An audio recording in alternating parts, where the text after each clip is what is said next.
The wonderful quality of the project V On Shenton is that it is standing on Shenton Way, a business district in Singapore, with a height of 240 meters.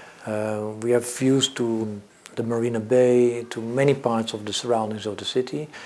Especially the residents are higher, and the idea is that you would have within the penthouse, but also in the lower apartments, you have always fantastic views.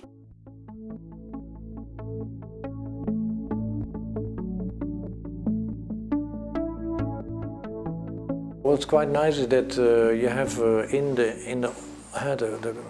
the size of the project with the towers and the height. We have this opening, this view corridor introduced, so that you do get different qualities of the plinth, you could say, of the project, the office part of the project, and then the residential areas here in the vertical towers.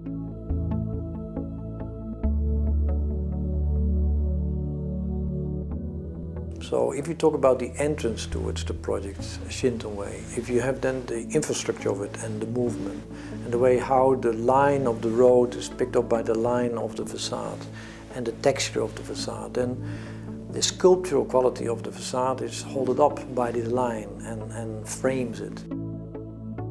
So this line will be to be seen during the day. That will be lit up in the night also. So in the night we will try to see if that movement, what we find in the surroundings and the movement of the surroundings, we find it up also back then in the line of the way how this light comes back into the development of an animated line within the facade.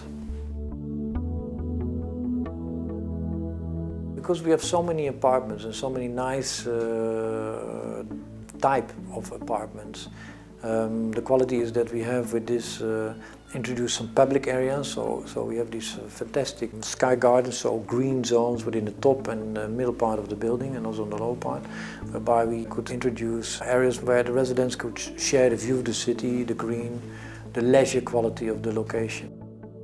The pattern of the facade related to how in one line the project is having a coherent quality. You have different types of textures going to the side and the front and the lower part of the building. A public entrance zone on the lower part. Then we have the parking area. Then you have the offices and the residential area and the sky garden. That all these different functions do have different textures. And sometimes they might relate to a glass facade moving in and outwards. But on the side there is always a lighting element coming up with a different color, so that the texture would be even more emphasized. And on the residential side we have these fantastic, more open, volumetric balconies, whereby you create quite deep texture in the total volume of the building. So then there are altogether maybe 4 to 5 different textures in this whole project to be found. What is nice when you're entering the building, then there is this wayfinding element to be found in the ceiling of the project, whereby the lines of the ceiling, like the line in the facade, picks up a way of how you can find where the elevator and the counter within the building are. And it's very inviting, especially with the higher V columns we have at the entrance there. The way how we combine it with public zone and a walk area on the front of the lobby area, what is protected, is all connected to the entrance towards the interior of the building. There are not only different functions to be found in this project, but it's also having, of course, an incredible presence within the whole organization of the city. So it is a very public project in a way. We see it more as a sculptural object. Apart from that, of course, that there are programs and functions behind it.